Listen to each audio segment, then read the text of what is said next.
दोस्तों, TV debate के ऊपर हमेशा दो प्रवक्ताओं के बीच में डिबेट होता है और बहुत सारी बातें होती है। एक कहता है तो एक सुनता है, एक सुनता है तो एक कहता है। लेकिन ऐसा कैसे हो सकता है कि आप किसी की गलतियों को, किसी कमी को पॉइंट आउट करोगे और सामने वाला बंदा चुप बैठेगा?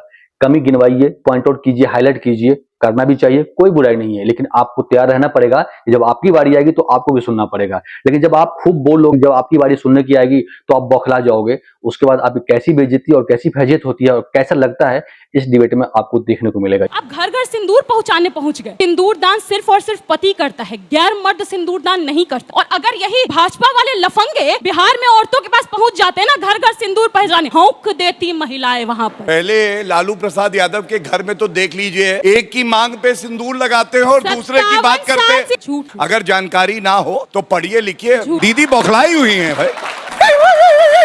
आपको आखिरी वक्त तक हंसी ही आएगी और आपको समझ में आएगा कि इन लोगों का आधार, इन लोगों का स्तर कितना नीचे जा चुका है, ये भी आपको पता चलेगा। देखिए, सब्सक्राइब करिए, शुरू करते हैं। प्रियंका जी, आपकी बारी है। सवाल है कि एकजुटता सिर्फ दिखाना है, बोलना है, फिर अगले ही लाइन से हमला करना है, या ये वो वक्त है जब हमें पाकिस्तान को सबक सिखाना है? पाकिस्तान को हम सबक कैसे सिखाएंगे? जब हम एकजुट रहेंगे, जब हम सेना के साथ रहेंगे। कल ही हमारे एयरफोर्स के चीफ ने कहा ना कि डिफेंस के लिए जितनी भी परियोजनाएं साइन होती हैं, लेकिन डिफेंस को सही समय पर कुछ भी नहीं मिल पाता। उन्होंने तो ये तक कह दिया, जब आप साइन करते हैं, वादा पूरा नहीं कर सकते तो वादा देते काहे हैं, वादा करते क्यों हैं, ये तक सवाल उठाया। उसके अलावा इनके राज्य और सवाल तो ये भी है कि ऑपरेशन सिंध, जो भाजपा के विधायक है रणबीर सिंह पठानिया, उन्होंने क्या बोला, अगर मैं वो उनके सेंटेंस दोहराऊं कान खड़े हो जाएंगे। उन्होंने कहा कि एयरफोर्स सो रही थी जब ऑपरेशन सिंदूर हो रहा था। उन्होंने यहां तक एयरफोर्स को नालायक बोल दिया। इन विधायक से ज्यादा कोई नालायक होगा जो जवानों को नालायक बोलता है? उसके अलावा राज्यसभा सांसद, इनके राज्यसभा सांसद हैं, वो कहते हैं कि महिलाओं का सिंदूर इसलिए वहां मिट गया पहलगांव में क्योंकि वो महिलाएं वीरांगनाएं नहीं थी। जिस महिला का सिंदूर मिटा, उसको न्याय देने की जगह, उसको ये बताने की जगह कि किसकी चूक थी, वो जिम्मेदारी उसके सुहाग की मिटने की उस पर डाल रही। इससे शर्मनाक और क्या बात होगी। उसके अलावा इनके मंत्री कर्नल सोफिया कुरैशी को पाकिस्तानियों की बहन बोलते हैं। उनको पार्टी से निकालने की जगह मोदी जी उनके कदमों पर ही चल पड़े। मोदी जी ने क्या किया, उन्होंने कर्नल सोफिया कुरैशी के परिवार वालों को फूल छिड़काने के लिए बुला लिया रोड पर। डिस्ट्रिक्ट मजिस्ट्रेट को तो इवेंट मैनेजर बनवा दिए हैं। ये राष्ट्र प्रेम की बात करेंगे ना, तो आयरनी डाइज 1000 डेथ्स। आप राष्ट्र प्रेम पर बोलते हैं, जो सैनिक शहीद हुए, क्या उनकी तस्वीरें नहीं रोडों पर लगनी चाहिए थी, सड़कों में लगनी चाहिए थी, गांव में लगनी चाहिए थी? तस्वीर किनकी लगी, होर्डिंग किनके लगे, एडवर्टाइजमेंट किसके लगे? महामानव के। आप बताएंगे राष्ट्र प्रेम और राष्ट्रवाद क्या होता है हमें? इसके अलावा कितने कितने आपके मैं पोल खोलूं। एक तो सबसे बड़ा मतलब आप किस लेवल तक गिर गए, आप घर घर सिंदूर पहुंचाने पहुंच गए। सिंदूर दान, अंजना जी बिहार से हैं, सिंदूर दान सिर्फ और सिर्फ पति करता है, गैर मर्द सिंदूर दान नहीं करता है। और अगर यही भाजपा वाले लफंगे बिहार में औरतों के पास पहुंच जाते ना घर घर सिंदूर पहुंचाने, हौंक देती महिलाएं वहां पर। जिस हौंकने की बात आज कर रहे हैं प्रधानमंत्री जी, उसी तरीके से हौंक देती। ठीक है, जो दूसरों को लफंगा बता रही हैं, जो सिंदूर की बात कर रही हैं, पहले लालू प्रसाद यादव के घर में तो देख लीजिए, एक की मांग पे सिंदूर लगाते हो और दूसरे की बात करते। गुजरात में सिंदूर का बीच में मत बोलिए मैडम, बीच में मत बोलिए। माइक नीचे रखिए, माइक नीचे रखिए। ठीक है, मैं आपकी आपत्ति दर्ज करती हूँ। पर्सनल अटैक करके कोई फायदा नहीं है। टॉपिक पे रहते हैं। एक मिनट, कैसे पर्सनल? तेज प्रताप यादव क्या मंत्री नहीं थे बिहार सरकार में? तो पार्टी ने उनके खिलाफ कार्रवाई की है ना। पार्टी, अगर आप नैतिकता की बात कर रहे हैं, इसीलिए मैंने कहा लफंगे शब्द का इस्तेमाल किया, तो बिल्कुल ये बात बोली जाएगी जो इनका नेता रहा है उसने ऐसा बयान दिया, उसके बाद मैं उस पर अपनी आपत्ति दर्ज कर रहा हूं। दूसरा, इनके ही मंत्री रहे सुरेंद्र यादव, वो भारतीय सेना को हिजड़ों की फौज बता देते हैं। झूठ नहीं है मैडम, 2023 का उनका बयान है, अग्निवीर जब स्कीम लॉन्च हुई। अगर जानकारी ना हो तो पढ़िए लिखिए। मैं ये उम्मीद, चौथी पास तेजस्वी यादव, 8वीं पास राबड़ी देवी, 5वीं पास कर दिए। बीच में क्या बौखला क्यों गई है आज दीदी? दीदी बौखलाई हुई है भाई। अरे शांत भाई, शांत दीदी, शांत। हाँ, तो इसलिए लालू प्रसाद यादव जी का पूरा खानदान आज तक यादव परिवार के बाहर का एक अध्यक्ष नहीं दे पाया। ये देश हित की बात करते हैं। और अब मैं जरा कांग्रेस की बात करता हूं। दो बातें इन्होंने उठाई। अगर अजय भाई कह दे कि उनको विश्वास नहीं है इन लोगों पे, तो फिर मैं गलत हो जाऊंगा, मैं इनकी बात मान लूंगा। पहली बात, ट्रंप बोलते हैं कि उन्होंने सीज फायर कराया, तो ट्रंप ने ही कहा कि मैंने कोई मीडिएशन नहीं किया, पहली बात। दूसरी बात, सलमान खुर्शीद, उनको जब ब्रीफिंग करी गई मिनिस्ट्री ऑफ एक्सटर्नल अफेयर द्वारा, बाहर निकल के उन्होंने कहा कि हमें बिल्कुल स्पष्ट हो गया किसी ने मीडिएशन नहीं किया। सलमान खुर्शीद पे विश्वास है कि नहीं? दूसरी बात इन्होंने कही, सीज फायर जो हुआ है ये कैसे हुआ है, तो मैं कहूंगा लेफ्टिनेंट जनरल राजीव घाई की बात पे इन्हें विश्वास है कि नहीं? उन्होंने कहा सीज फायर भारत ने निर्णय लिया, जब पाकिस्तान ने डर के उनको फोन किया डीजीएमओ को, तब उसके बाद निर्णय हुआ। या तो आपको भारतीय सेना पे विश्वास नहीं, सलमान खुर्शीद पे विश्वास। 10 सेकंड में जवाब देना। मेरा प्रश्न हमारे कांग्रेस प्रवक्ता जी से है।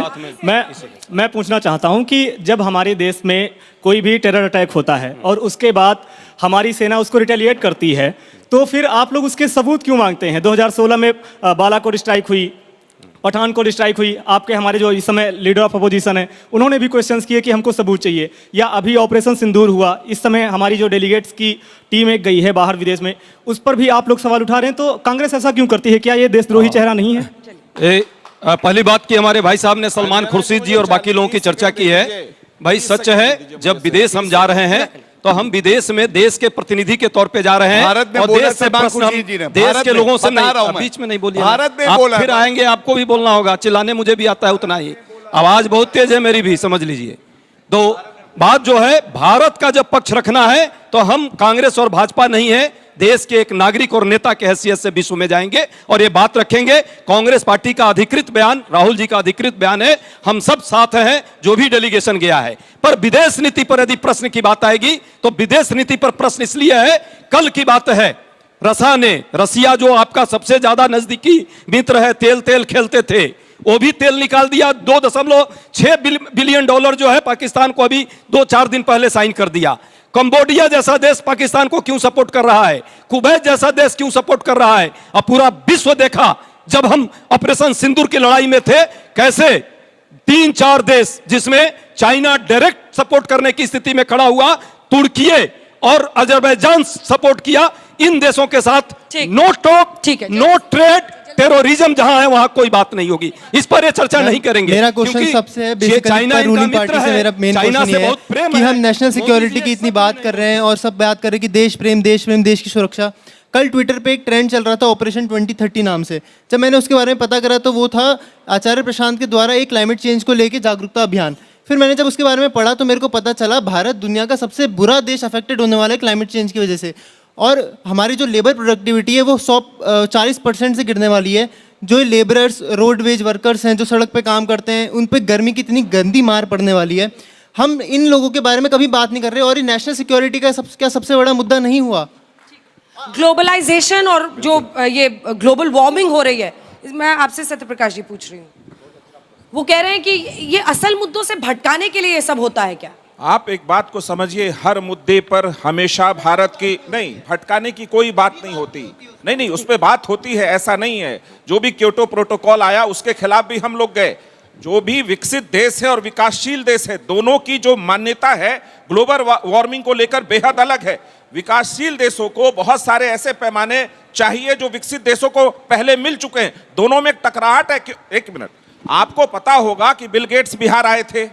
बिल गेट्स ने बिहार के जल जीवन कार्यक्रम को, हरियाली कार्यक्रम को कहा कि नीतीश कुमार क्लाइमेटोलॉजी के बारे में बात कर रहे हैं, वो दुनिया के एक बड़े नेता के रूप में स्थापित होंगे। रही बात कि जब आपके घर पर आक्रमण होता है तो वो बात मुख्य रूप में सामने आ जाती है, क्योंकि घर पर हमला हुआ है, 26 लोग शहीद हो गए पहलगाम में। मैं एक पॉइंट और जोड़ना चाहता हूं, प्रियंका भारती जी ने बहुत अच्छा बात उठाया। मैं उन तमाम लोगों को यहां से खारिज करता हूं जिसने सोफिया कुरैशी को आतंकवादी की बहन बताया। मैं उसको भी खारिज करता हूं, उसके बयान को। अरे आपका नेता नहीं बोलता है ना भाई, अभी रुकिए, आपका नेतृत्व नहीं बोलता है। पूछूंगा कि कांग्रेस का वो जो राष्ट्रीय दामाद है उस पर लगेगा ऐसा ना कि तुम पे मैंने पूंछ पर पांव रख दिया। क्यों? रॉबर्ट वडेरा क्या कहते थे? हमला नहीं हुआ, बोला कि मुसलमान पे अत्याचार हो रहा है इसलिए आतंकवादी आता है हिम्मत तो खारिज करिए रॉबर्ट वडेरा को। फिर आगे अगर राजद में हिम्मत है तो वो खारिज करे। अपनी ओरिजिनल चेहरा दिखाए। मनीष अरे शंकर पलटू चलिए, अगला चाचा सवाल कुछ है। यही था, वो खारिज पलटू करिए। चाचा ने एक सेकंड। खारिज करिए। क्यों ये नहीं सपोर्ट होगा, कर रहे हो मैडम, मोदी ये जी नहीं का, होगा। जो हमारा वाला कड़वा कड़वा, तुम्हारा वाला बदले गप सेना का ये नहीं अपमान कर चलेगा। रहा है। एक मान्यता सेना पर का खड़े अपमान होइए। करने वाले राष्ट्रीय वो जो को दामाद आपके बना के नेता रखा ना सपोर्ट रॉबर्ट करते वडेरा हैं। को, आलोचना सैनिकों का करने का अपमान हिम्मत करने है। वाले को आपका किसी नेता भी सपोर्ट कांग्रेस कर के रहा है। गठबंधन की और पलटू पार्टी में चाचा एक शब्द सामने नहीं आके बोल रहे हैं। कि आपको रॉबर्ट कोई भी वडेरा ने अधिकार नहीं है। बोला। पॉइंट में मैंने आपको शुरू में ही कहा था, अगर आपने वीडियो को पूरा देखा होगा तो आपको समझ में आ गया होगा कि अगर केवल बोलोगे और सुनोगे नहीं तो फिर तो ऐसी बातें होगी ही होगी। हर चीज को ध्यान रखा जाता है डिबेट के अंदर। जो आप बोलते हो तो आप अपनी पूरी तैयारी रखो, क्योंकि आपको सुनने की भी क्षमता होनी चाहिए। केवल बोल दोगे, अगर ये सोचोगे कि सामने वाला बंदा सह लेगा, सुन के जवाब नहीं देगा, तो ऐसा तो हो ही नहीं सकता है। आपको भी तैयार रहना पड़ेगा। बाकी आपकी क्या है वीडियो पे कमेंट बताइएगा। मिलेंगे जल्दी, तब तक के लिए धन्यवाद। जय हिंद, जय भारत।